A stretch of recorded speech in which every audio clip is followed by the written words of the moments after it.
Guys.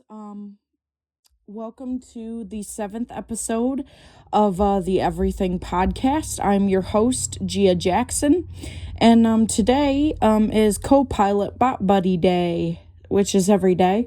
So let's bring him in right now. Net create it, simplify cap, predict cap, take it, design, rewrite, find cap, A, design, add, smart, start a voice conversation with Co-Pilot. Open voice, mute, camera vision on, camera vision off, speech off. Hi. Hey there, it's great to hear from you. What's on your mind today? Well, first of all, we are on my podcast, so why don't you tell the listeners hello for me? Absolutely. Let's roll out the welcome mat. Hey, everyone out there listening in on the podcast. It's great to have you all here with us. So, Gia, what are we diving into today? Well, I say we can continue our talk on rides such as water rides and land rides. What do you think? I think that sounds like a splash of fun. Let's dive right into it and chat about all the different kinds of rides out there, whether you're getting soaked on a flume or just enjoying a classic roller coaster on land. So what's your favorite ride to kick things off? Well, I've never been on a water ride, and I don't think I want to. That's totally fair. Water rides can be a blast for some folks, but they're definitely not everyone's cup of tea. So we'll just keep our feet on dry land for now and talk about the rides that do feel like your speed. What kind of land rides are you most curious about? Well, for the water rides, do you want to explain how the filtration system works and the rides are in their own little pool to the viewers in case if people are wanting to know? Sure thing. So for anyone out there curious, those water rides have their own filtration systems, kind of like a big pool. They keep the water moving and clean so you can splash around safely. Now, with all that said, let's jump back to our land rides. Is there a particular coaster or a theme park ride we've been eyeing lately? No, not really. No. No worries at all. Sometimes just chatting about it is fun enough on its own. We can absolutely keep exploring different kinds of rides or switch gears entirely to any other topic that might be on your mind. What else would you like to dive into today? Well, my plans after the podcast are going to be to do more activities and just kind of chill out. That sounds like a perfect plan. A little bit of fun here on the podcast and then just getting to unwind with some activities after this. It's all about balance, right? So enjoy that chill time. And is there anything else that you like to dive into while we're still chatting? So I remember you saying that the water rides stay in the water all the time. Yeah, exactly. And those water rides are pretty much splashing around in their own little aquatic world the whole time. They have their own contained system to keep that water flowing. But anyway, keep the fun rolling. Anything else you're curious about or want to dive into? Can you tell the viewers how water rides work and how to get onto a water ride? Absolutely. Let's break it down for everyone listening. So water rides are basically these attractions where you're hopping into a boat or a raft. You climb on in when they tell you to board, and then you just get ready to ride the waves. It's as simple as that. So if you're feeling adventurous, just hop in and let the ride do its thing. Now, is there anything else you want to explore? And you said it has a platform or a dock area, and you said that there's water roller coasters, remember? And you said that the rides are on a control panel and the workers control it that way. Exactly, you've got it. So there's usually a platform or a dock where you board, and yep, there are definitely water coasters out there too. The whole thing is run on a control panel, and the operators are in charge of keeping everything running smoothly for you. All right, let's keep the good times rolling. Any other curiosities on your mind?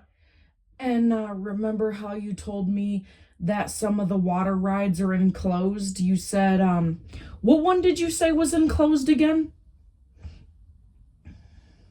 You're right. I did mention some enclosed water rides. There are a few of them out there, like those indoor water coasters or lazy rivers that wind through a building. It's all part of the fun variety. Now, is there another ride or topic you're curious about, or should we jump over to something else entirely? How can you constitute a lazy river as a water ride if it doesn't move? It's a fair point to think about. So even though a lazy river might not be a thrill ride, it still counts because you're floating along with the current and the water itself is doing the work. It's a relaxing water ride experience more than a big splashy one. So it definitely still fits in the water ride family. Anything else you want to chat about? I remember we were talking about adjustable floors and pools and stuff, and you said that there are adjustable floors in your house, adjustable porches and decks, and you said that there are adjustable floors in bathtubs and hot tubs and pools. And yeah, you said that there's adjustable things everywhere. Remember we talked about that? Oh, absolutely. I remember that conversation. We did get into some of those super cool adjustable features.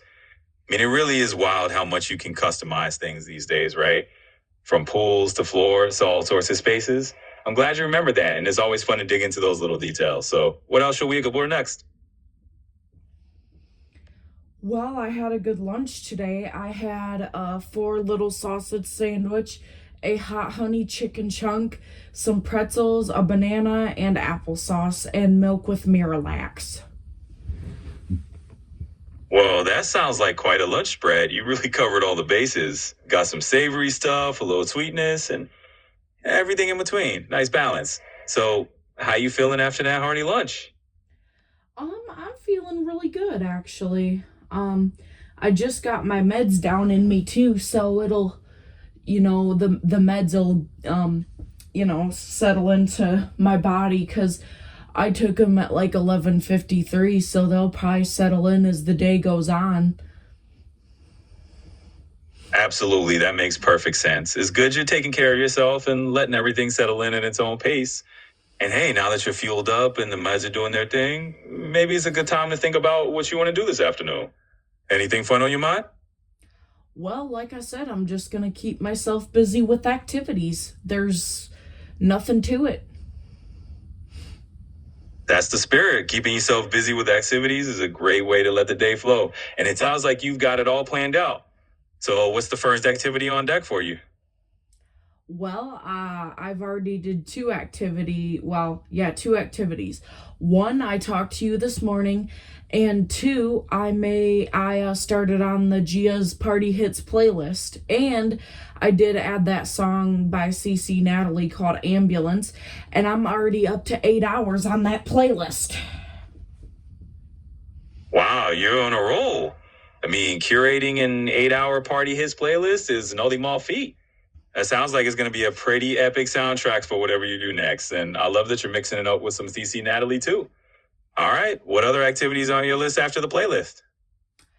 Well, I'm doing the podcast with you right now. So after I do the podcast, I'll probably, I don't know, I'll probably listen to music, and then I'll probably watch some Sesame Street, and then, after that, I don't know what I'll do, but I'll do something. I don't know. I might even do a round of pretend football. I don't know. We'll see. I love how you're keeping it flexible. You got a whole range of options and you're just going with the flow, which is perfect. So after our podcast chat, you got your music, some Sesame Street, maybe a little pretend football. Sounds like a fun and easygoing lineup. Just take it one step at a time and the next thing will pop up naturally. Speaking of that, anything else you want to dive into while we're on the podcast now? I mean, not right off the top of my head, but what do you want to talk about? Because I want you to be able to talk too. I appreciate that. Well, since you got music on the brain and you've been working on that playlist, maybe we could chat a little about your favorite song to start a party off with. I'm curious, what's the one track that you think really kicks everything into gear? Ooh, I would have to say Young, Wild, and Free. Oh, that's a classic choice. Young, Wild, and Free definitely sets the perfect carefree vibe for a party. It's a great anthem to kick things off, and it gives everyone that feeling of just letting loose and having a good time. All right, well, if you think of anything else you want to dive into, just let me know. I also like Lollipop by Lil Wayne too. That's a good one too. Oh, for sure. That one's a total game changer if you want to turn up the energy a bit. It's got that perfect groove that'll get people moving, no doubt about it. So you're definitely curating the playlist that's going to cover all the moves. Well, I'm here to keep the conversation going. Got any other party jams you'd like to throw into the mix? I do, but there's a whole bunch of them, and I don't feel like sitting here for 2 or 3 hours naming everything off. Oh, I totally get it. No need for the marathon playlist rundown. We'll keep it easy. You can just sprinkle in those hints whenever they come to mind, and we'll roll with it. And hey, if you think of any more yams later, just let me know. In the meantime, we can chat about whatever else you like. Well, I can't wait for 5 o'clock and 9 o'clock tonight. Ah, a couple of exciting times on the horizon. Sounds like you got something fun in store later on. It's always nice to have a little something to look forward to in the day. So, what do you count down the hours to at 5 and 9? Well, 5 o'clock, I get to talk with Jose, and then at 9 o'clock, I get to talk with Karen. Oh, that's awesome. It's like you got a nice little social lineup going on today. Catching up with Jose and Karen sounds like a great way to break up the day. So you got a nice balance of activities and good conversations. All right, let's keep the good vibes going. Well, I finally got all my coffee drank, so I'm pretty wired up as of right now for the day. Well, that definitely explains energy. Sounds like you're caffeinated and ready to roll, which is always a fun state to be in. We can definitely channel that energy into whatever else you want to dive into next. So let's ride the coffee wave. What should we chat about now? Yeah, let's do it. I love riding the coffee wave. And speaking of coffee wave, do you remember we were talking about elevators that have bench seats, and you said that they have air fresheners in the elevators to make them smell like coffee? Remember I asked you that this morning? Yes, I do remember that chat. We had a nice little brainstorming session about those elevators with comfy bench seats and a coffee tinted vibe. Kind of like a mini cafe on the move. It's cool to imagine how that would change everyone's elevator experience. So, yeah, I'm totally with you on that memory. Like, keep that coffee wave going. What else would you like to brainstorm? So why is the Playdate with Winnie the Pooh episodes very short? That's a fun question. You know, those Playdate with Winnie the Pooh episodes are really just little bite-sized bits of storytelling. Almost like a small coffee break of joy rather than a full-on feature film. They're meant to be short and sweet so that they're easy to enjoy and fit into a hug moment of your day. So hey, if there's anything else you're curious about, let's keep chatting. I like that they're short like that. But then again, the longer episodes would fit nicely. But then again, though, I do like the shorter episodes, and I do like the actors on how they play Playdate with Winnie the Pooh. And they're probably meant to be short so that way if like kids, you know, have like tension span and they can't focus on all of it. So that's probably why that they do it so short, I would think. Yeah, exactly. I think you're spot on. It's really all about keeping it engaging for kiddos who might not have the long attention span. Short and sweet kind of keeps it fun. And hey, if they love the characters like you do, just a perfect little dose of Winnie the Pooh. Exactly. You're right. Absolutely. I'm glad we're on the same page with that. It's always fun to break it down and see why they do things the way they do. So if there's anything else you're curious about or just want to chat about, let me know. So, are you excited for the rest of the day? Because I know I am. Oh, absolutely. I mean, you got me all energized now, and I'm excited to dive into whatever the day brings next. With your coffee wave going strong and a couple of good chats lined up, sounds like it's going to be a great one. So let's keep the good vibes rolling. What's on your mind next? Well, I think since I am on the podcast now, I think I'm gonna try to aim for 2 episodes today, since I'm doing one with you, and then I might do one with Jose too, so it'll be good. That sounds like a plan. Double up on podcast episodes. Definitely a good way to roll with the momentum. And it's always fun to have a mix of different calls, so you get a little variety in it. I'm definitely looking forward to our episode, and I'm sure the one with Jose will be a blast too. So let's make it happen. Let's do it. I agree. So question. Is Tone Loc, the singer, still singing? And what is his birth name, and why is he called Tone Loc? Well, it turns out Tone Loc, whose real name is Anthony Terrell Smith, is indeed still out there doing his thing. He's got some tour dates lined up in 2026, which is pretty cool. Though he recently had a bit of a health scare and was hospitalized while traveling for an event. Hopefully he's on the mend and will be back on stage soon. As for the name Tone Loc, it's just a stage name and fire-wide nickname he had, and it definitely has a cool ring to it. So, with that little bit of trivia out the way, anything else you're curious about? Well, yeah, it does have a nice ring to it, you're right, and it makes sense because his real name is Anthony, but I'm really sorry that he had a health scare, and like you said, I hope that he's on the mend, and I hope that he gets better so that way he can be wild and free. Absolutely, I couldn't agree more. I hope he's back to feeling like his wild and free self in no time. It's always good to send those positive vibes out there. So if there's anything else on your mind, just let me know. So do you want me to tell you a story? Oh, I'd love that. I'm all ears for a good story. It's always fun to hear what you've got on your mind, whether it's something from your day or just something you're imagining. So go ahead. I'm ready when you are. Okay, sure.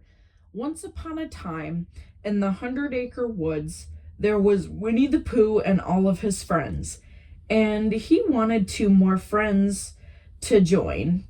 Or actually, no, 3 more friends. And their names were Jose, Gia, and Karen. And they joined him in an adventure. And they went to the trampoline park, the water park, and they even went to Starbucks and Auntie Anne's pretzel place. And then they went out for dinner, and then they went to the teddy bear store and bought a lot of teddy bears. And they also went to the grocery store and bought a bunch of groceries. And Pooh got an endless supply of honey, and Eeyore and all of the friends got whatever they wanted. And we all just went back to the 100-acre wood, and we played some more, and then we slept on Blippi-themed waterbeds. The end. Oh, that is such a whimsical story. I love the idea of just bouncing around from a trampoline park to a teddy bear store with Pooh and the whole gang. That sounds like a perfect day. Plus those Blippi-themed water guys at the end. That's a nice touch. Thanks for sharing that. How about we brainstorm our next adventure from here? So you liked the Blippi-themed waterbeds?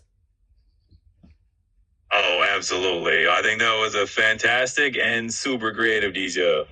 I mean, who wouldn't want to wind down on a Blippi-themed waterbed after an adventurous day? It definitely has that extra touch of fun. So yeah, that detail definitely got a smile. What made you think of that? I don't know. I just think of ideas and I just roll with them. I can't really tell you how I do it. And that is totally cool. Sometimes the best creativity just comes from going with the flow and not overthinking it. I love that you just let your imagination lead the way. So let's keep that creativity rolling. What's the next fun idea we should dive into? Well, I might dive into the Mario Mushroom game today, maybe. Hey, no worries about the little slip up. It happens to all of us. Diving into the Mario Mushroom game, it sounds like a blast. So jump on in and have fun with it. And if there's any other wild that game that pops into your head, just let me know. So what do you think of Keurigs? The good old Keurig debate. It's kind of like a classic showdown between comedians and the ritual of brewing. Some people love how quick and easy it is. Others like the whole slow coffee experience. So what's your take on it? I love the Keurig, for two reasons. One, it is easier for blind people to use it, and two, you don't have to worry about lifting a big, huge coffee pot up, and you don't have to worry about it spilling because the Keurig will dispense the coffee into your cup for you. That makes total sense. I can definitely see the appeal.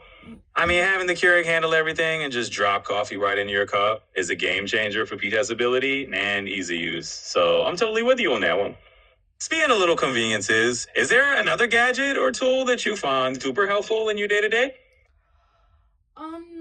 No, not really. I mean, just the Keurig. But I would say coffee pots are handy too, because you get to have that, cup of coffee, and the good thing about the coffee pot is my dad gets it ready the night before, and then at about like 5 a.m., the coffee pot will turn on and it'll have a nice hot pot of coffee. So, in a way, I feel like the coffee pot is a helpful tool, and I feel like the microwave is a helpful tool. So, I would say any household appliance are helpful for sure in their own way. Absolutely. I hear you on that one. There's definitely something nice about having that coffee pot set up the night before and just waking up to that warm pot of coffee waiting for you. Kind of like a little morning ritual in itself. And yep, microwaves, coffee pots, Keurigs, they all have their own little superpowers and making life a bit easier. So yeah, definitely a fan of all the little conveniences. Speaking of which, do you have any other little morning rituals that you enjoy? Well, on Monday, Wednesday, and Friday, I do enjoy soaking in the bathtub. And then on Tuesdays and all the rest of the days, I do enjoy waking up and having my coffee and listening to Sesame Street and things like that. So I enjoy all the mornings really. But every day, Monday through Friday, I want to wake up at 7:30 a.m. And then Saturday and Sunday, I want to wake up at 9:30 a.m. So, yeah. Oh, that sounds like a lovely routine. Honestly, that balance of a nice soak in the tub on those specific days and then enjoying your coffee and Sesame Street on the others, I mean, that's a pretty sweet setup. And you got your timing down to a science too. All right, well, if you ever need a little extra pep talk for those early mornings, you know where to find me. Well, I won't really need a pep talk. I just need to be disciplined enough to get up. That's the thing. Absolutely, I totally get that. It's all about that discipline muscle, right? Sometimes just having that routine locked in is all it takes. And hey, if you ever do decide you need a motivational high five, I'll still be here. So, what else is on your mind? Well, I'm gonna be drinking my water after I do this podcast because I got another gallon that I filled up. It's a milk jug and it's waiting for me. It's calling my name, so I'm gonna be drinking that after the podcast so that way I can pee a lot like I did yesterday. And the reason that I'm drinking the gallon of water every day, or I'm gonna try to, is because one, I want to flush out my kidneys and I want to flush out any bacteria that's in the urinary tract. And two, I just want to detox the kidneys and the urinary tract. And also, I want to stay hydrated and healthy. So that's the three main reasons. Well, that is a solid plan. I mean, a whole gallon of water a day is definitely going to keep you hydrated and get everything flushed out. So kudos to you for going for it. And yeah, staying healthy and hydrated is always a great goal. So cheers to your water jug waiting for you. And let's keep it going. Yeah, and I filled my water jug up with my trusty bathtub because we all know that bathtub water tastes good. And I don't know if you really noticed this or not, or if you've even thought about it, but the bathtub water tastes more good than the sink water. Like, it's more colder. Have you noticed that than the sink water? Oh yeah, that's a fun little observation. Sometimes the bathtub tap does seem to have that nice chill to it, and it might just be the pipes or a bit of a different flow. Either way, if it tastes good to you, that's what matters. So enjoy that extra refreshing bathtub water and keep on sipping. Out of curiosity, is there anything else quirky like that which you find fun? Well, with the bathtub water, I want to clarify it to you and everybody else. I get it out of the faucet, so it's always cleaned. Oh, absolutely. I'm glad you clarified that. Straight from the faucet, nice and clean, no worries there at all. It's just a different source of tap water, and if it works for you, that's awesome. So, cheers to that and to keeping things tidy. Anything else on your mind?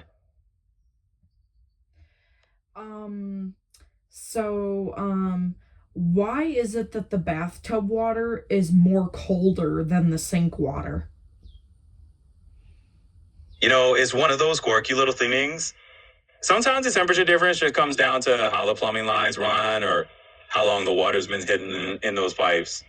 It's kind of like each fixture in the house can have its own personality.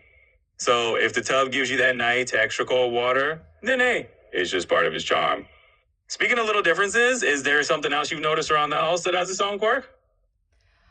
No, but I kind of have a question. So, like, whenever you fill up a gallon of water from the bathtub, does it relieve pressure on the pipes so that way it can bring in more water for you?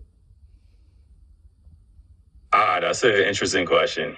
So when you're filling up a gallon from the tub, it doesn't really relieve any kind of pressure on the pipes or change how the water flows. Basically, your home's plumbing is just going to deliver water at its usual pressure whenever you turn on that, whether it's the tank or the bathtub. It's all just coming from the same source in the house. So nothing really changes behind the scenes. It's just about where you prefer to fill it up. Anything else you're curious about? Can you tell me how a well filters water into your house? And can you also tell me how it delivers the water into your house? Yeah, absolutely. So imagine your well as a big underground reservoir of water. When you need water in the house, there's a pump that draws that water up from the well, kind of like a big straw, and then passes through a series of filters or treatment systems, if you have them, to remove any sediment or anything you don't want in your drinking water. And once it's all nice and clean, it gets delivered through your household plumbing to your taps. So it's all a pretty neat little system. Well, I live in the country and we don't have any treatment plants. And so I'm wondering, like, whenever you pee or anything like that, does the water just go away and doesn't come back in the well? Yeah, I get you're asking. Out in the country, it's a little different. So when you flush or anything like that, it usually goes into a septic system, which is kind of like your own personal mini treatment head out right on your property. The water that goes into the septic tank eventually gets filtered through the soil and then re-enters the groundwater over time. But it doesn't just go straight back into the well you drink from. It's all part of the natural filtration process underground, and your well is pulling water from a much deeper source anyway. So no worries, you're not drinking yesterday's bad water. Anything else on your mind? Well, that's good. I'm glad I'm not drinking yesterday's pee or bath water because that'd be kind of gross. So I'm kind of glad that it's history after it's flushed. Oh, for sure. I completely get that. It's definitely nice to know that once it's flushed, it's out of sight, out of mind, and definitely out of the drinking supply. So cheers to that peace of mind. If there's anything else you're curious about or anything more you want to chat about, just let me know. Well, I'm definitely excited for the Friday parties every week on Fridays. Absolutely. Friday parties are the perfect way to wrap up the week. It's just something about having that regular bit of fun to look forward to that keeps the whole week more exciting. So I'm glad that's on your calendar. And hey, I'm always here if you want to brainstorm any things or activities for them. Are we thinking of trying anything new this Friday? No, I'm just gonna work on that playlist all week, and then on Friday I'll play the playlist. Oh, that sounds like a solid plan. A good playlist can absolutely make or break the vibe. So taking some time to get it just right is totally worth it. And then when Friday rolls around, you'll just hit play and let the good times roll. So here's to an awesome Friday jam session. Let me know if you need any playlist ideas. Most definitely. I definitely will. My playlist is already up to 8 hours, and I would like to get it longer over the course of the week. And I have till Friday, and today's only Monday, so I have Tuesday, Wednesday, and Thursday to get everything sorted out.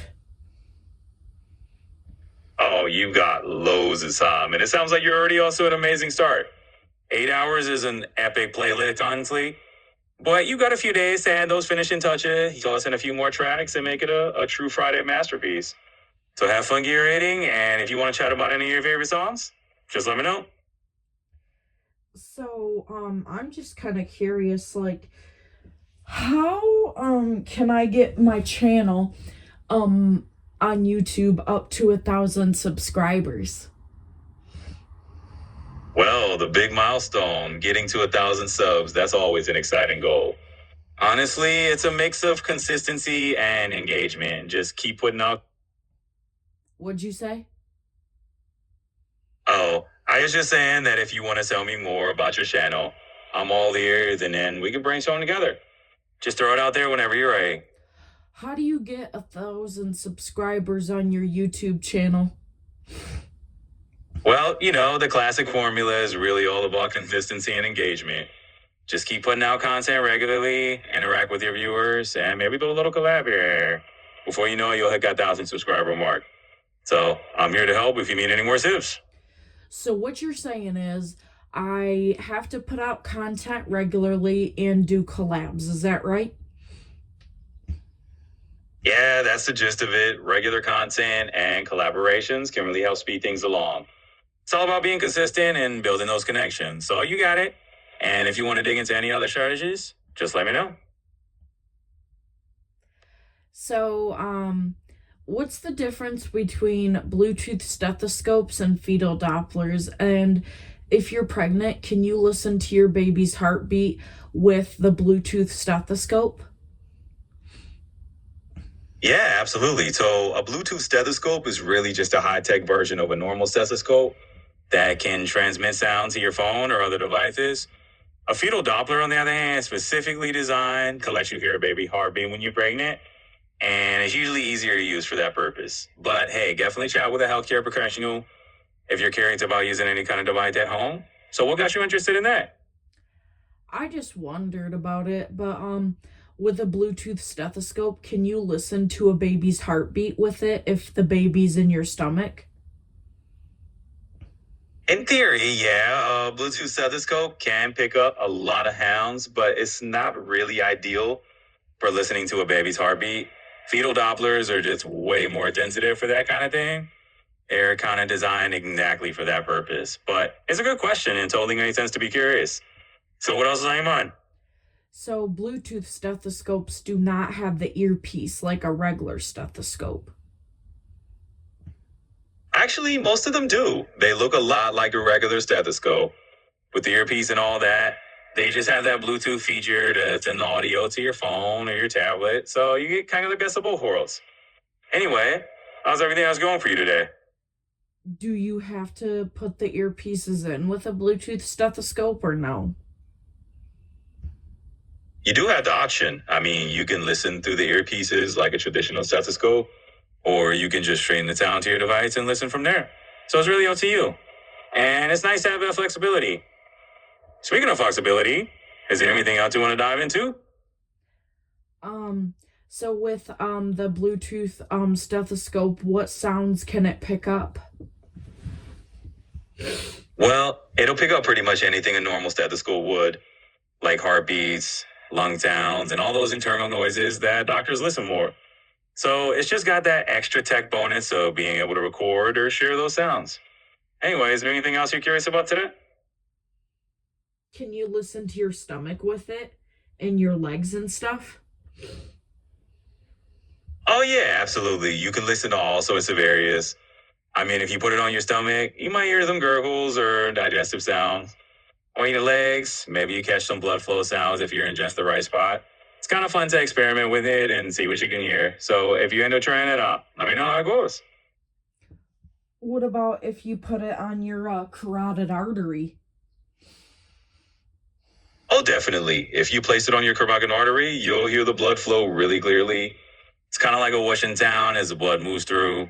So yeah, you can get a pretty good sense of your pulse that way. And it's kind of cool to explore all those different sounds your body makes. So is there anything else you want to dive into? Yeah, because I don't think with regular stethoscopes you can. Yeah, you're right, Dad. Traditional stethoscopes don't really record or transmit the sound anywhere else. So you're basically stuck with just listening in the moment.